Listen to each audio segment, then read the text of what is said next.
Halo saudara-saudara, bertemu kembali dengan saya Miana dan kita akan berbagi renungan singkat dengan judul Kasih Karunia Penyembuhan. Ayat intinya terdapat di dalam Keluaran 15 ayat 26, firman-Nya, "Jika kamu sungguh-sungguh mendengarkan suara Tuhan Allahmu dan melakukan apa yang benar di matanya dan memasang telingamu kepada perintah-perintahnya dan tetap mengikuti segala ketetapannya, maka aku tidak akan menimpahkan kepadamu penyakit manapun yang telah kutimpakan kepada orang Mesir, sebab aku Tuhanlah yang menyembuhkan engkau." Allah menginginkan bagi kita keutuhan hidup, keutuhan dalam tubuh, pikiran, dan roh. Adalah kekeliruan besar gereja selama berabad-abad memusatkan kehidupan bagian dalam sehingga mengabaikan fisik.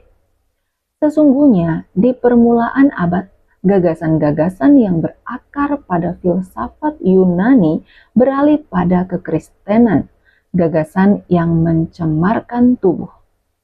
Dari penyimpangan ini berkembang cita-cita yang berkaitan dengan biara, pembujangan, dan keabadian tubuh. Sungguh jauh dari cerita kejadian tentang penciptaan, di mana Tuhan sendiri adalah pembuat tubuh manusia.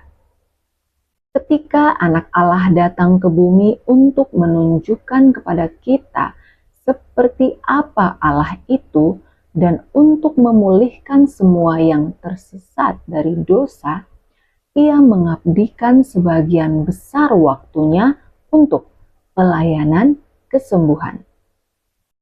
Membawa penglihatan kepada mereka yang buta, pendengaran pada mereka yang tuli, kemampuan berbicara kepada mereka yang bisu, pergerakan kepada mereka yang lumpuh, dan pikiran sehat kepada mereka yang terganggu secara mental.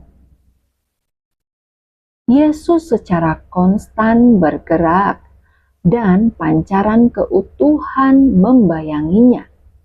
Setelah ia melewati sebuah pedesaan, tidak satu pun orang sakit yang tersisa.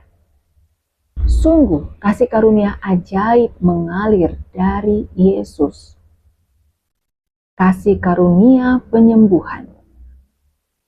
Pikirkan, sebuah kehidupan di mana rasa sakit telah ditaklukkan, di mana tidak ada rasa sakit dan kekhawatiran, dan tidak ada penguburan. Yesus membatalkan tiap pemakaman yang ia hadiri. Di hadapannya kematian melarikan diri karena ia adalah pemberi kehidupan. Sesungguhnya seluruh pekerjaan Yesus adalah penyembuhan. Ia membuat manusia kembali utuh, apapun masalah mereka. Menarik bahwa kata Yunani yang sama, yaitu sozo, digunakan untuk kata menyelamatkan dan menyembuhkan tubuh. Misalnya, ketika Yairus mengirim pesan memohon Yesus untuk datang dan menyembuhkan putrinya. Di dalam kitab Markus 5 ayat 23. Kata untuk menyembuhkan adalah kata aslinya yaitu sozo. Sama dengan apa yang kita temukan dalam ayat Lukas 19 ayat 10, dikatakan sebab anak manusia datang untuk mencari dan menyelamatkan yang hilang. Jadi kata menyelamatkan dan menyembuhkan, bahasa aslinya itu berasal dari kata yang sama yaitu sozo. Aku Tuhanlah yang menyembuhkan engkau. Allah berkata kepada bangsa Israel, ya, dan ia tetap demikian.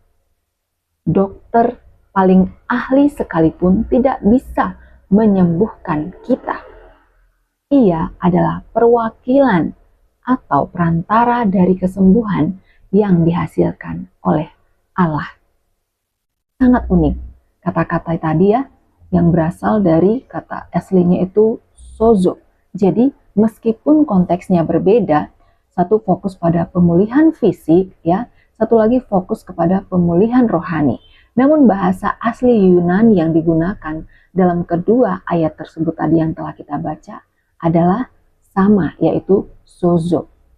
Hal ini saudara-saudara menunjukkan bahwa bagi penulis Injil, keselamatan yang dibawa Yesus adalah keselamatan yang menyeluruh ataupun holistik, mencakup tubuh, jiwa, dan juga roh. Saudara-saudara, Yesus menghabiskan hal-halnya memulihkan orang-orang yang terganggu. Ia memulihkan orang-orang yang remuk. Kasih karunia-Nya sendiri bisa membalikkan hari-hari kegelapan menjadi nyanyian harapan dan kehidupan baru.